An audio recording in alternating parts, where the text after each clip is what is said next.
Cricket অঙ্গনের দুই সতীর্থ সাকিব আল হাসান এবং মাশরাফি বিন মুর্তজা নাম লিখিয়েছিলেন রাজনীতির অধ্যায়, ছিলেন আওয়ামী লীগের সংসদ সদস্য। জুলাই বিপ্লবের পর থেকেই দুজনেই নিজেদের রাজনৈতিক অবস্থানের কারণে হয়েছেন আলোচিত এবং সমালোচিত। গতকাল বিপিএল ফাইনালের পুরস্কার বিতরণের মঞ্চ থেকে দুজনের প্রতি ঘৃণা না ছড়ানোর আহ্বান জানিয়েছেন আরেক জনপ্রিয় ক্রিকেটার তামিম ইকবাল। মাসখানেক আগে আন্তর্জাতিক ক্রিকেট থেকে বিদায়ের ঘোষণা দিয়েছেন তামিম। দেশের ইতিহাসের সেরা ব্যাটসম্যানদের একজন হিসেবে খেলেছেন দীর্ঘ সময়। বিদায় বেলায়ও তিনি সেরাই ছিলেন। 2025 সালের বিপিএল শিরোপা জয়ী অধিনায়কের কাছে জানতে চাওয়া হয় রাজনীতিতে নাম লেখানোর ইচ্ছা আছে কিনা। জবাবে তামিম বলেন, রাজনীতিতে এখন তো আমি রিটায়ার্ড, যদিও আসি এখন ওই আলোচনাটা হবে না। তবে আল্লাহর রহমতে এরকম কোনো প্ল্যান নেই। তবে বোর্ড সভাপতি হিসেবে দেখা যাবে কিনা জানতে চাওয়া হলে জবাবে তামিম বলেন, ওটা দেখা যাক।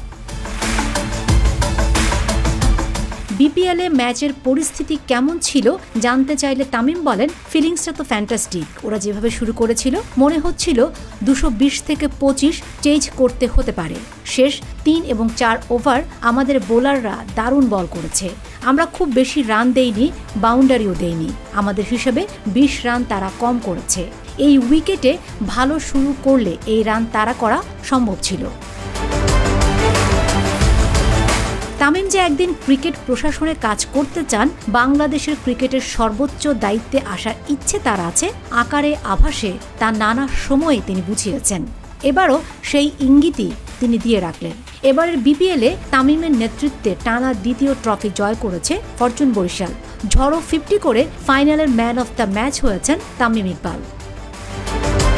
ক্রিকেট অঙ্গনের দুই সতীর্থ সাকিব আল হাসান এবং মাশরাফি বিন মুর্তজা নাম লিখিয়েছিলেন রাজনীতির অধ্যায়, ছিলেন আওয়ামী লীগের সংসদ সদস্য।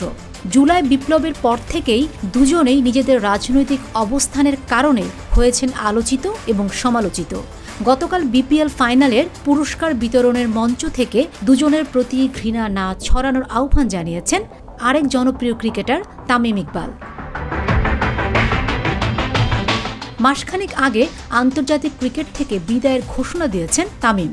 দেশের ইতিহাসের সেরা ব্যাটসম্যানদের একজন হিসেবে খেলেছেন দীর্ঘ সময়। বিদায় বেলায়ও তিনি সেরাই ছিলেন। 2025 সালের বিপিএল শিরোপা জয়ী অধিনায়কের কাছে জানতে চাওয়া হয় রাজনীতিতে নাম লেখানোর ইচ্ছা আছে কিনা। জবাবে তামিম বলেন, রাজনীতিতে এখন তো আমি রিটায়ার্ড, যদিও আসি এখন ওই আলোচনাটা হবে না। তবে আল্লাহর রহমতে এরকম কোনো প্ল্যান নেই। তবে বোর্ড সভাপতি হিসেবে দেখা যাবে কিনা জানতে চাওয়া হলে জবাবে তামিম বলেন, ওটা দেখা যাক।